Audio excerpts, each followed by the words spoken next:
نحمده ونصلي على رسوله الكريم اما بعد فاعوذ بالله من الشیطان الرجیم بسم اللہ الرحمن الرحیم۔ میرا نام فہد خان ہے۔ آج ویڈیو بنانے کا مقصد ہے کہ ایسی کیا مسکنسیپشنز ہمارے درمیان موجود ہیں جو ہم امام مہدی کو اتنا آسانی سے نہیں پہچان پا رہے۔ میں بھی شروع میں بہت کنفیوز ہوتا تھا کہ یار ایسی کیا وجہ بنے گی جو 313 کی تعداد آتی ہے مستدرک حاکم حدیث نمبر 8659، 313 کی لوگوں کی تعداد آتی ہے جو امام مہدی کے ساتھی ہوں گے، شروع کے پہلے ساتھی۔ تو اب جب اللہ پاک نے اسٹڈی کرنے کا موقع دیا، اس میں بہت ساری مسکنسیپشنز ہمارے درمیان موجود ہیں، جیسے کہ امام مہدی کا تعلق مدینہ سے ہوگا یا مشرق سے۔ حدیثوں میں کلیئرلی لکھا ہوا مشرق سے ہوگا، بٹ ہم ابھی بھی کہتے ہیں مدینہ سے ہوگا۔ پتہ نہیں ہم سنی سنائی ہوئی باتوں کو کیوں آگے بڑھا رہے ہیں۔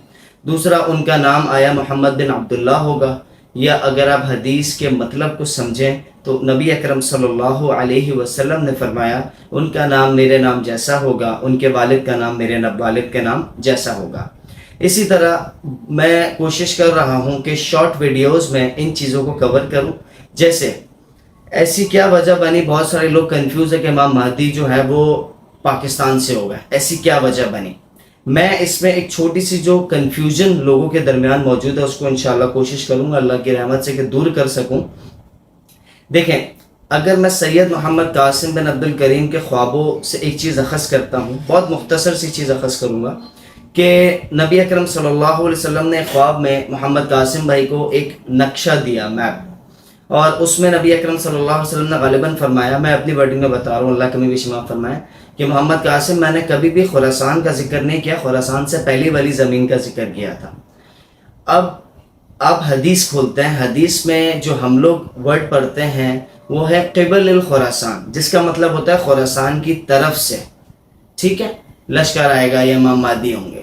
بٹ اگر ہم دیکھیں، قرآن کی گارنٹی اللہ نے لی ہے کہ اس میں زبر زیر کی بھی کوئی گنجائش نہیں ہے چینج ہونے کی، بٹ حدیثوں کی گارنٹی نہیں لی اللہ نے۔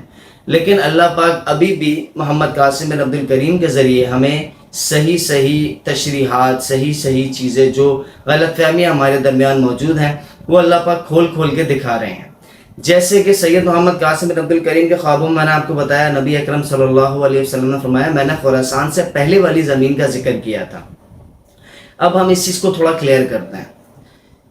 حدیث میں جو ہم لوگ پڑھتے ہیں وہ ہے قبل الخراسان، اور اگر ہم صرف یہ جو اعراب ہیں، زبر زیر کی غلطی کو اگر ہم درست کر لیں، اس کو ہم قبل ال کی جگہ قبل الخراسان کر دیں، تو محمد قاسم بن عبد الکریم کے خوابوں پہ وہ سالڈ دلیل آ کے بیٹھ جاتی ہے۔ اور اس میں علماء کی بھی رائے ہیں، میں اس کے ساتھ ویڈیو بھی اٹیچ کروں گا، کہ پاکستان سے اللہ پاک نے یہ کام لینا ہے۔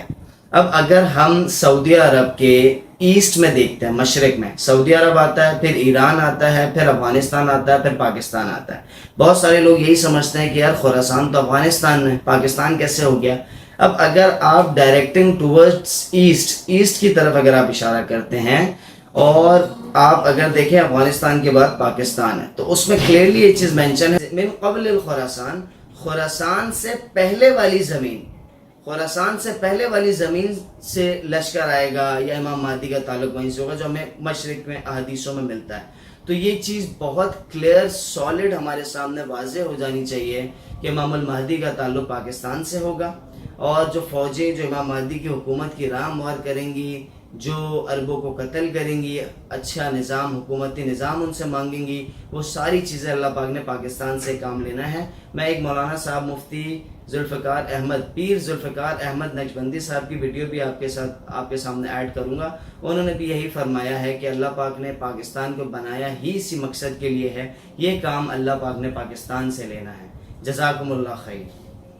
ماجہ کی روایت ہے، نبی صاحب نے ارشاد فرمایا یخرج ناس من المشرق فیوطئون للمہدی، کہ مشرق سے لوگ نکلیں گے جو امام مہدی کی راہ کو ہموار کریں گے۔